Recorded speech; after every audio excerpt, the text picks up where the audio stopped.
Welcome, food travelers, to an episode here in Fort Worth, Texas. In this episode, we are headed to a restaurant for lunch called the Cattleman Steakhouse. They're located in the Fort Worth historic Stockyards District, just north of downtown, next to Billy Bob's, Texas. And Cattleman Steakhouse has been open since 1947. And since 1947, this restaurant has served as the unofficial dining room for many ranchers and cattle buyers who built this district. And in 2025, it was kind of interesting that it was purchased by the Yellowstone creator and filmmaker Taylor Sheridan, along with his business partners David Glosser and Dan Schreier. And they are open from Mondays to Thursdays from 11 a.m. to 10 p.m., Fridays, Saturdays from 11 a.m. to 11 p.m., and Sundays from 12 p.m. to 9 p.m. Yeah, looking at all the video, Micah, you had, and this place looked really, really huge when I was looking at all the video shot clips here. And of course, decorated with their classic kind of like cowboy Texas type of theme, but it looked really beautiful. Yeah, I thought this restaurant was pretty interesting. They kind of have a huge section. So in this restaurant, they offer a patio area with live music, its own bar, and plenty of seating. And I bet it would be a pretty fun spot to hang out in the evening time, and I would love to come back here just for that. And also when I was entering the restaurant, I also noticed they have a members-only area. What I read is it seems like it's pretty expensive, but I don't know if it's actually worth it. I would imagine it'd be pretty expensive. Steak prices and everything else definitely are up there. Anything with beef and with how everything's going these days. So I would imagine it's quite pricey. And for the item that I got here, I went with a pretty standard 16-ounce ribeye steak. It's a USDA prime from the Bosque Ranch. I ordered it with a medium rare. It's a pretty nice thick cut. It came with salad and baked potato. And for the baked potato, I decided to order everything on it. And they specialize this ribeye steak, more of a charcoal broiled heavy-aged beef. And I thought the fat to meat ratio was pretty good. The steak itself was pretty juicy, especially how they were prepared or cooked on it.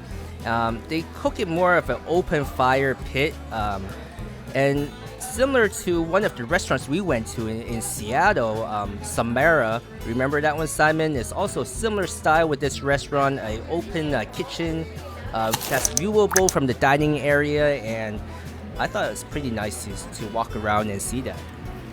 And it's always nice to see the kind of behind-the-scenes stuff, and with a lot of restaurants, they kind of have that concept where they want to kind of allow the customers to interact a bit more, and in this case, with as large a size of their property, that's definitely a benefit or a bonus you get as a customer to kind of see all the things that go around with it, especially with the steaks being cooked.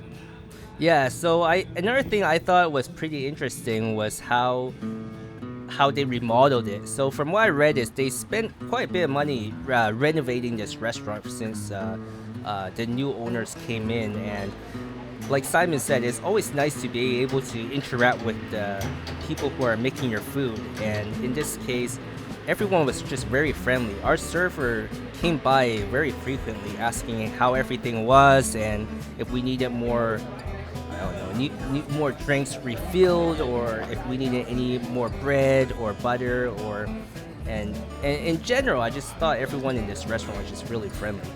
A while back, earlier on in our food adventures, Micah, we went to Austin, which is also in Texas, as you know, and we went to the place Steiner Ranch, and I believe those are the same owners who own that spot versus this spot. I don't know if you can remember that far back, Micah, but if you had to kind of compare, how would you say? Is it pretty similar, or would you say maybe Steiner Ranch had a leg up, or did this place have a leg up? Yeah, that's a bit far to make a comparison in that it's been a few years since we went to that one. But I think in terms of environment, I think Steiner Ranch had a better view from our table. You can kind of see the skyline of the city and everything. But in terms of the restaurant environment, and surface, I thought this one was a little bit better. Definitely with the surfer, our surfer came by so frequently that I thought she had it. We had a surfer all to ourselves. But over at Steiner Ranch, so I felt like the service over there was not as great. Sometimes you wanted something refilled in your cup, and it took a while for them to come over. But overall, I think that one was also a lot busier restaurant too. Both of these restaurants, we did make reservations for them. Definitely something I would recommend, as they are both pretty busy. But I think for lunch, you might have a better chance of just walking in. As you saw in the video, it's a pretty large restaurant. Another thing I did want to mention is, so my mom, she's on a wheelchair, so to get up here, there are steps, and there is an actual elevator that they have next to the door just for that one little step. So it's pretty accessible. So they're definitely ADA friendly then. Yes, that's correct. And so after we had lunch here, we headed over for a stroll around the historic Stockyards.